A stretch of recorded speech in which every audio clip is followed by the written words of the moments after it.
la domesticación y el sueño del planeta. Lo que ves y escuchas ahora mismo no es más que un sueño. En este mismo momento estás soñando. Sueñas con el cerebro despierto. Soñar es la función principal de la mente, y la mente sueña 24 horas al día. Sueña cuando el cerebro está despierto y también cuando está dormido. La diferencia estriba en que cuando el cerebro está despierto, hay un marco material que nos hace percibir las cosas de una forma lineal. Cuando dormimos, no tenemos ese marco, y el sueño tiende a cambiar constantemente. Los seres humanos soñamos todo el tiempo. Antes de que naciésemos, aquellos que nos precedieron crearon un enorme sueño externo que llamaremos el sueño de la sociedad o el sueño del planeta. El sueño del planeta es el sueño colectivo hecho de miles de millones de sueños más pequeños, de sueños personales que, unidos, crean un sueño de una familia, un sueño de una comunidad, un sueño de una ciudad, un sueño de un país y, finalmente, un sueño de toda la humanidad. El sueño del planeta incluye todas las reglas de la sociedad, sus creencias, sus leyes, sus religiones, sus diferentes culturas y maneras de ser, sus gobiernos, sus escuelas, sus acontecimientos sociales y sus celebraciones. Nacemos con la capacidad de aprender a soñar, y los seres humanos que nos preceden nos enseñan a soñar de la forma en que lo hace la sociedad. El sueño externo tiene tantas reglas que, cuando nace un niño, captamos su atención para introducir estas reglas en su mente. El sueño externo utiliza a mamá y a papá, la escuela y la religión para enseñarnos a soñar. La atención es la capacidad que tenemos de discernir y centrarnos en aquello que queremos percibir. Percibimos millones de cosas simultáneamente, pero utilizamos nuestra atención para retener en el primer plano de nuestra mente lo que nos interesa. Los adultos que nos rodean captaron nuestra atención y por medio de la repetición introdujeron información en nuestra mente. Así es como aprendimos todo lo que sabemos. Utilizando nuestra atención, aprendimos una realidad completa, un sueño completo. Aprendimos cómo comportarnos en sociedad, qué creer y qué no creer, qué es aceptable y qué no lo es, qué es bueno y qué es malo, qué es bello y qué es feo, qué es correcto y qué es incorrecto. Ya estaba todo allí, todo el conocimiento, todos los conceptos y todas las reglas sobre la manera de comportarse en el mundo. Cuando íbamos al colegio, nos sentábamos en una silla pequeña y prestábamos atención a lo que el maestro nos enseñaba. Cuando íbamos a la iglesia, prestábamos atención a lo que el sacerdote o el rabino nos decía. La misma dinámica funcionaba con mamá y papá y con nuestros hermanos y hermanas. Todos intentaban captar nuestra atención. También aprendimos a captar la atención de otros seres humanos y desarrollamos una necesidad de atención que siempre acaba siendo muy competitiva. Los niños compiten por la atención de sus padres, sus profesores, sus amigos. ¡Mírame! ¡Mira lo que hago! Que estoy aquí! La necesidad de atención se vuelve muy fuerte y continúa en la edad adulta. El sueño externo capta nuestra atención y nos enseña en qué creer, empezando por la lengua que hablamos. El lenguaje es el código que utilizamos los seres humanos para comprendernos y comunicarnos. Cada letra, cada palabra de cada lengua es un acuerdo. Sabemos que un libro tiene páginas y la palabra página es un acuerdo que comprendemos. Una vez que entendemos el código, nuestra atención queda atrapada y la energía se transfiere de una persona a otra. Tú no escogiste tu lengua, ni tu religión, ni tus valores morales. Ya estaban ahí antes de que nacieras. Nunca tuvimos la oportunidad de elegir qué creer y qué no creer. Nunca escogimos ni el más insignificante de estos acuerdos. Ni siquiera elegimos nuestro propio nombre. De niños, no tuvimos la oportunidad de escoger nuestras creencias, pero estuvimos de acuerdo con la información que otros seres humanos nos transmitieron del sueño del planeta. La única forma de almacenar información es por acuerdo. El sueño externo capta nuestra atención, pero si no estamos de acuerdo, no almacenaremos esa información. Tan pronto como estamos de acuerdo con algo, nos lo creemos, y eso lo llamamos fe. Tener fe es creer incondicionalmente.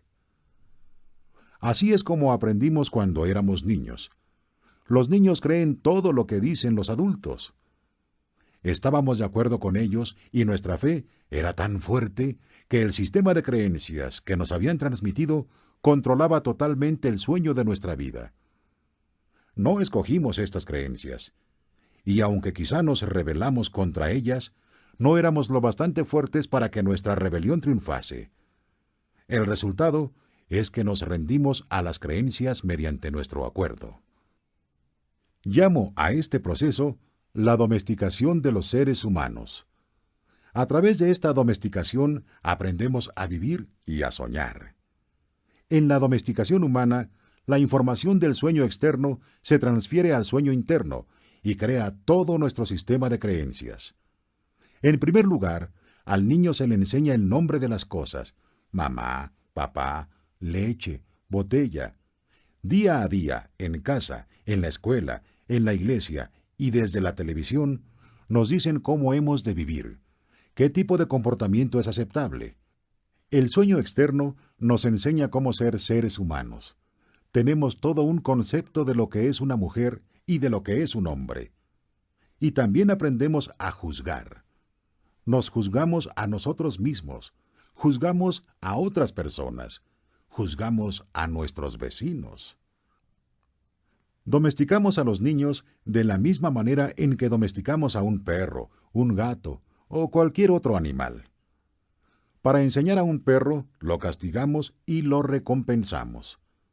Adiestramos a nuestros niños, a quienes tanto queremos, de la misma forma en que adiestramos a cualquier animal doméstico, con un sistema de premios y castigos.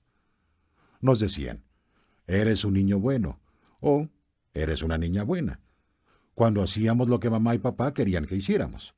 Cuando no lo hacíamos, éramos una niña mala o un niño malo. Cuando no acatábamos las reglas, nos castigaban.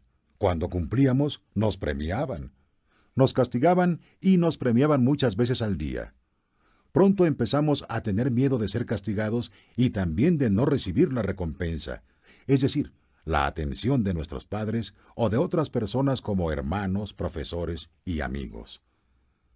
Con el tiempo, desarrollamos la necesidad de captar la atención de los demás para conseguir nuestra recompensa. Cuando recibíamos el premio, nos sentíamos bien y por ello continuábamos haciendo lo que los demás querían que hiciéramos. Debido a ese miedo a ser castigados y a no recibir la recompensa, empezamos a fingir que éramos lo que no éramos, con el único fin de complacer a los demás, de ser lo bastante buenos para otras personas.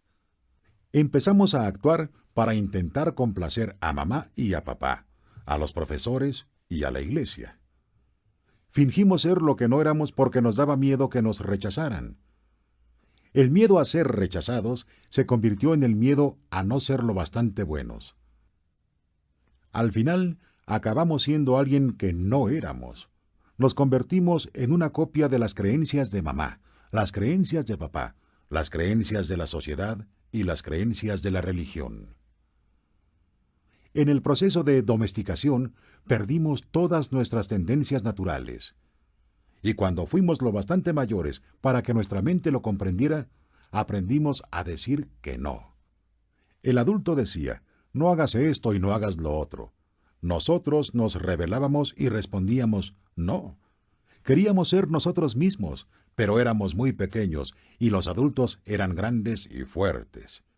Después de cierto tiempo, empezamos a sentir miedo porque sabíamos que cada vez que hiciéramos algo incorrecto, recibiríamos un castigo.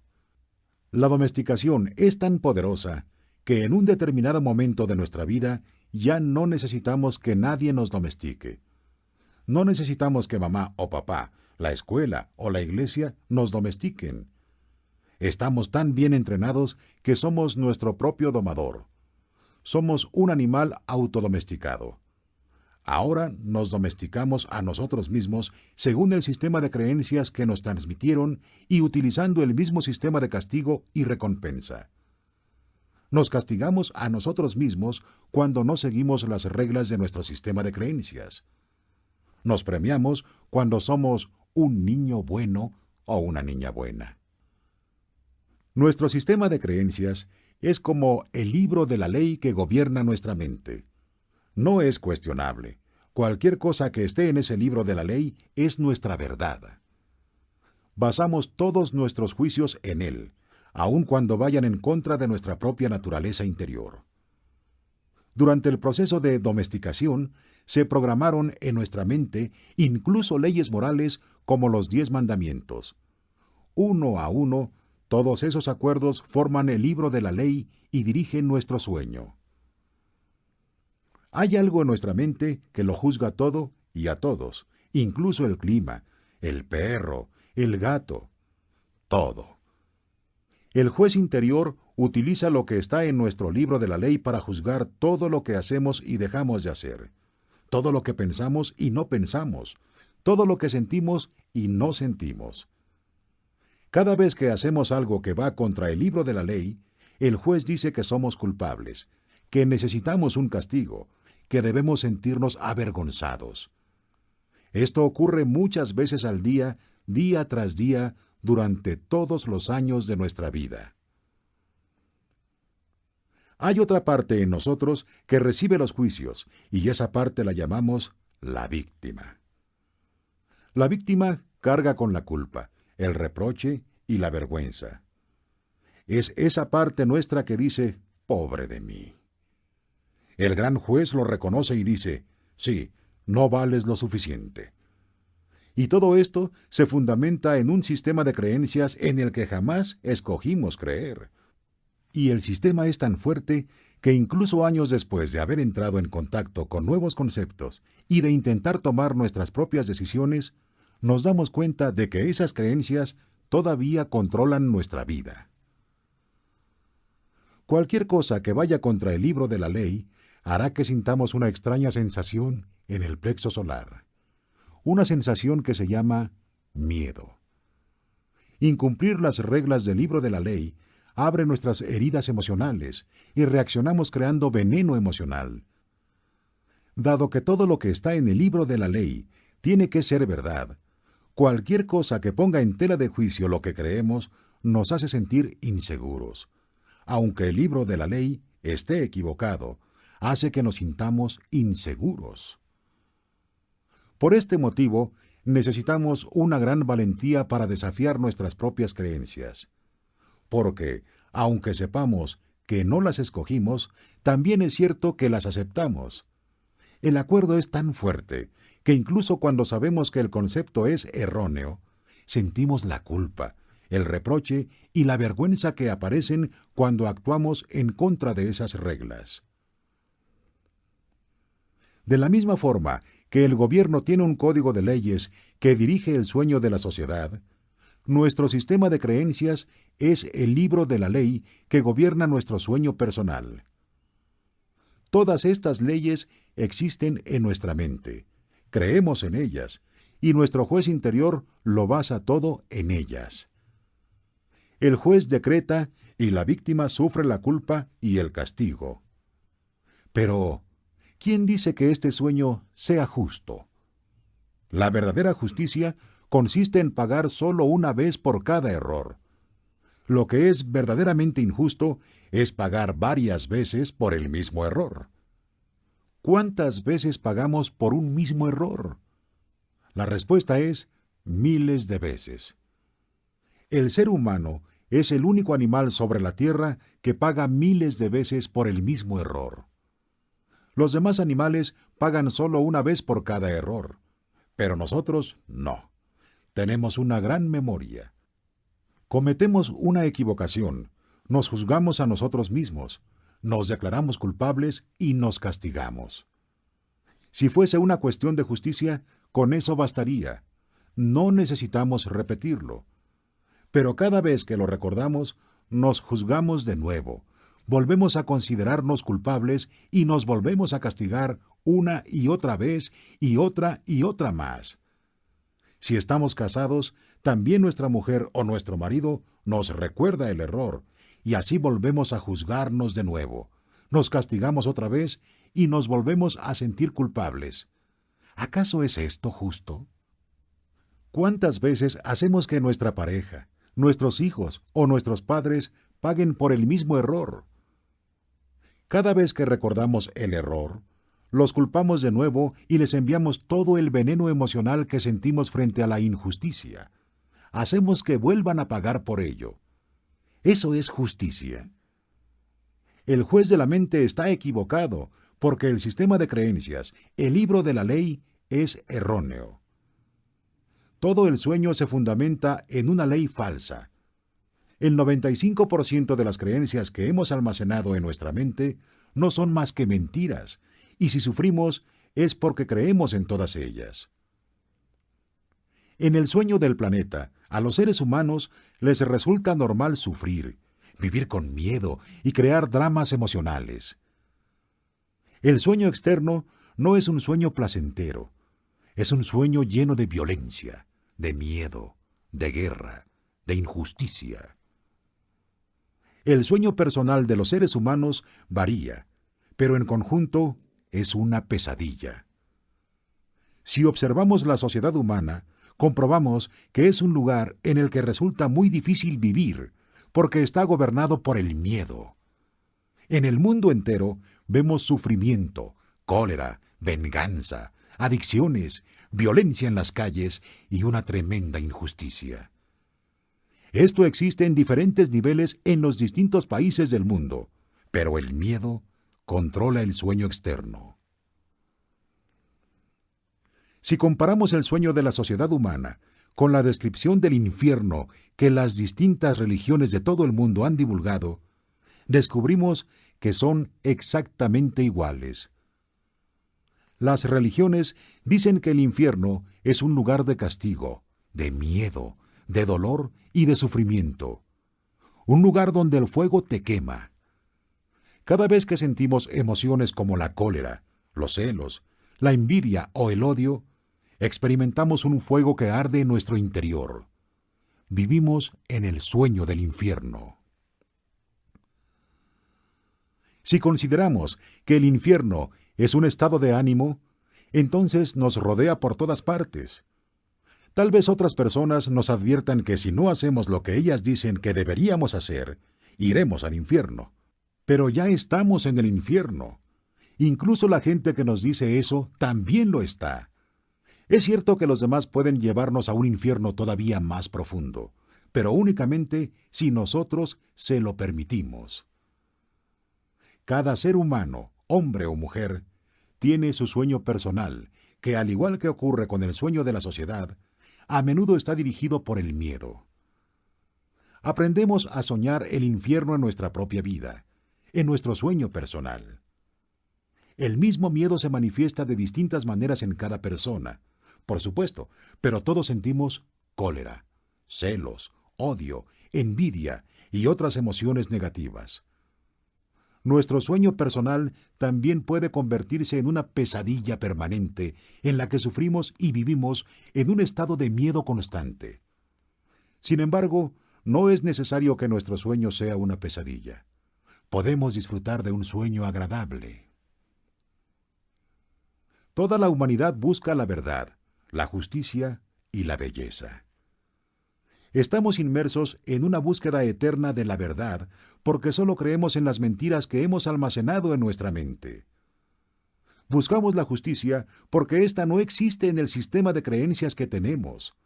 Buscamos la belleza porque por muy bella que sea una persona, no creemos que lo sea. Seguimos buscando y buscando cuando todo está ya en nosotros. No hay ninguna verdad que encontrar. Donde quiera que miremos, todo lo que vemos es la verdad. Pero debido a los acuerdos y las creencias que hemos almacenado en nuestra mente, no tenemos ojos para verla. No vemos la verdad porque estamos ciegos. Lo que nos ciega son todas esas falsas creencias que tenemos en la mente. Necesitamos sentir que tenemos razón y que los demás están equivocados. confiamos en lo que creemos y nuestras creencias nos invitan a sufrir. Es como si viviésemos en medio de una bruma que nos impide ver más allá de nuestras propias narices. Vivimos en una bruma que ni tan siquiera es real, es un sueño. Nuestro sueño personal de la vida, lo que creemos, todos los conceptos que tenemos sobre lo que somos, todos los acuerdos a los que hemos llegado con los demás, con nosotros mismos e incluso con Dios. Toda nuestra mente es una bruma que los toltecas llamaron mitote. Nuestra mente es un sueño en el que miles de personas hablan a la vez y nadie comprende a nadie. Esta es la condición de la mente humana, un gran mitote. Y así es imposible ver lo que realmente somos. En la India lo llaman Maya, que significa ilusión. Es nuestro concepto de yo soy. Todo lo que creemos sobre nosotros mismos y el mundo, todos los conceptos y programas que tenemos en la mente, todo eso es el mitote. Nos resulta imposible ver quiénes somos verdaderamente. Nos resulta imposible ver que no somos libres. Esta es la razón por la cual los seres humanos nos resistimos a la vida. Estar vivos es nuestro mayor miedo, no es la muerte. Nuestro mayor miedo es arriesgarnos a vivir, correr el riesgo de estar vivos y de expresar lo que realmente somos. Hemos aprendido a vivir intentando satisfacer las exigencias de otras personas. Hemos aprendido a vivir según los puntos de vista de los demás por miedo a no ser aceptados y de no ser lo suficientemente buenos para otras personas. Durante el proceso de domesticación, nos formamos una imagen mental de la perfección con el fin de tratar de ser lo suficientemente buenos. Creamos una imagen de cómo deberíamos ser para que los demás nos aceptaran. Intentamos complacer especialmente a las personas que nos aman, como papá y mamá, nuestros hermanos y hermanas mayores, los sacerdotes y los profesores. Al tratar de ser lo suficientemente buenos para ellos, creamos una imagen de perfección, pero no encajamos en ella. Creamos esa imagen, pero no es una imagen real. Bajo ese punto de vista, nunca seremos perfectos. Nunca. Como no somos perfectos, nos rechazamos a nosotros mismos. El grado de rechazo depende de lo efectivos que hayan sido los adultos para romper nuestra integridad. Tras la domesticación, ya no se trata de que seamos lo suficientemente buenos para los demás. No somos lo bastante buenos para nosotros mismos porque no encajamos en nuestra propia imagen de perfección. Nos resulta imposible perdonarnos por no ser lo que desearíamos ser, o mejor dicho, por no ser quien creemos que deberíamos ser, de modo que nos sentimos falsos, frustrados y deshonestos. Intentamos ocultarnos y fingimos ser lo que no somos. El resultado es un sentimiento de falta de autenticidad, una necesidad de utilizar máscaras sociales para evitar que los demás se den cuenta. Nos da mucho miedo que alguien descubra que no somos lo que pretendemos ser. También juzgamos a los demás según nuestra propia imagen de la perfección y, naturalmente, no alcanzan nuestras expectativas. Nos deshonramos a nosotros mismos solo para complacer a otras personas. Incluso llegamos a dañar nuestro cuerpo para que los demás nos acepten. Vemos adolescentes que se drogan con el único fin de no ser rechazados por otros adolescentes. No son conscientes de que el problema estriba en que no se aceptan a sí mismos. Se rechazan porque no son lo que pretenden ser. Desean ser de una manera determinada, pero no lo son, y eso hace que se sientan culpables y avergonzados. Los seres humanos nos castigamos a nosotros mismos sin cesar por no ser como creemos que deberíamos ser. Nos maltratamos a nosotros mismos y utilizamos a otras personas para que nos maltraten. Pero nadie nos maltrata más que nosotros mismos. El juez, la víctima y el sistema de creencias son los que nos llevan a hacerlo. Es cierto que algunas personas dicen que su marido o su mujer, su madre o su padre las maltrató. Pero sabemos que nos maltratamos todavía más. Nuestra manera de juzgarnos es la peor que existe. Si cometemos un error delante de los demás, intentamos negarlo y taparlo. Pero tan pronto como estamos solos, el juez se vuelve tan tenaz y el reproche es tan fuerte que nos sentimos realmente estúpidos, inútiles o indignos. Nadie en toda tu vida te ha maltratado más que tú mismo. El límite del maltrato que tolerarás de otra persona es exactamente el mismo al que tú te sometes. Si alguien llega a maltratarte un poco más, lo más probable es que te alejes de esa persona. Sin embargo, si alguien te maltrata un poco menos de lo que sueles maltratarte tú, seguramente continuarás con esa relación y la tolerarás siempre. Si te castigas de forma exagerada, es posible que incluso llegues a tolerar a alguien que te agrede físicamente, te humilla y te trata como si fueras basura. ¿Por qué? Porque de acuerdo con tu sistema de creencias dices, me lo merezco. Esta persona me hace un favor al estar conmigo. No soy digno de amor ni de respeto. No soy suficientemente bueno. Necesitamos que los demás nos acepten y nos amen, pero nos resulta imposible aceptarnos y amarnos a nosotros mismos. Cuanta más autoestima tenemos, menos nos maltratamos. El abuso de uno mismo nace del autorrechazo, y de la imagen que tenemos de lo que significa ser perfecto y de la imposibilidad de alcanzar ese ideal. Nuestra imagen de perfección es la razón por la cual nos rechazamos. Es el motivo por el cual no nos aceptamos a nosotros mismos tal como somos y no aceptamos a los demás tal como son.